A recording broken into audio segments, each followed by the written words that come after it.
भारत सरकार ने Asian development bank और एशियन इंफ्रास्ट्रक्चर इन्वेस्टमेंट बैंक में हजारों करोड़ रुपए के कर्ज लेने के लिए आवेदन किया है।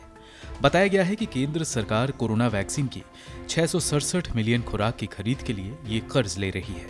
हालांकि इस कर्ज के लिए तब आवेदन किया गया है जबकि केंद्र सरकार वैक्सीन के लिए पहले ही बजट निर्धारित कर चुकी है।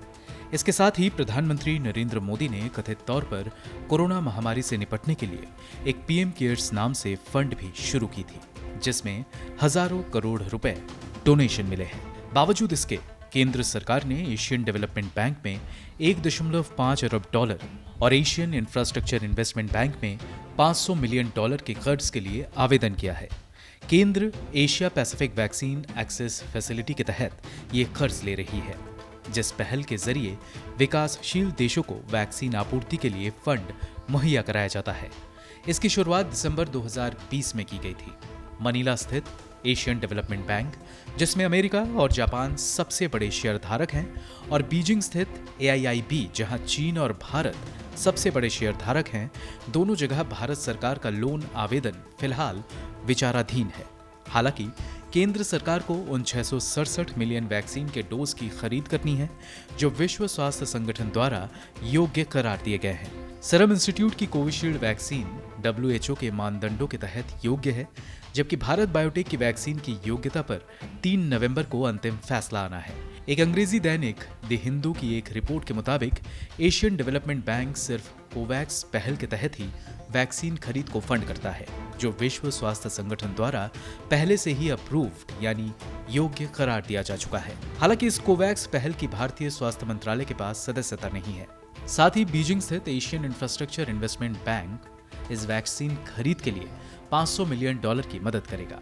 आसान भाषा में कहें तो केंद्र सरकार वैक्सीनेशन के लिए पर्याप्त फंड होते हुए ADB से 11.23 हजार करोड़ और AIIB से 3.74 हजार करोड़ रुपए कर्ज लेने जा रही है, जो कुल करीब 15,000 करोड़ रुपए बनता है।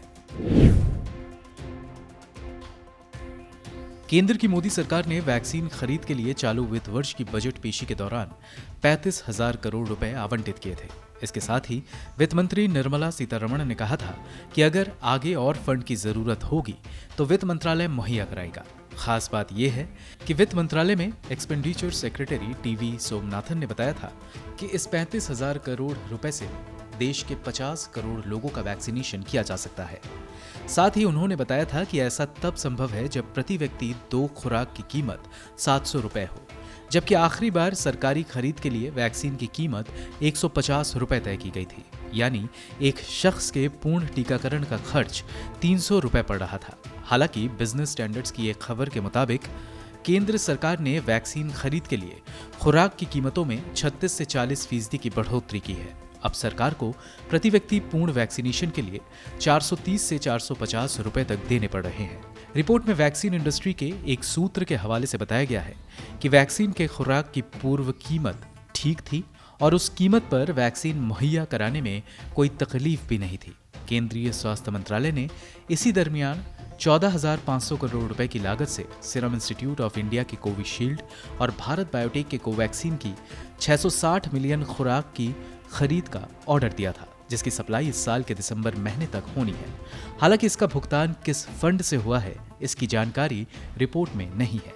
इनके अलावा प्रधानमंत्री नरेंद्र मोदी ने कथित तौर पर कोरोना महामारी से निपटने के लिए पीएम केयर्स फंड स्थापित किए थे, जिसमें देश विदेश से 30,000 करोड़ रुपए से ज्यादा के डोनेशन मिले हैं।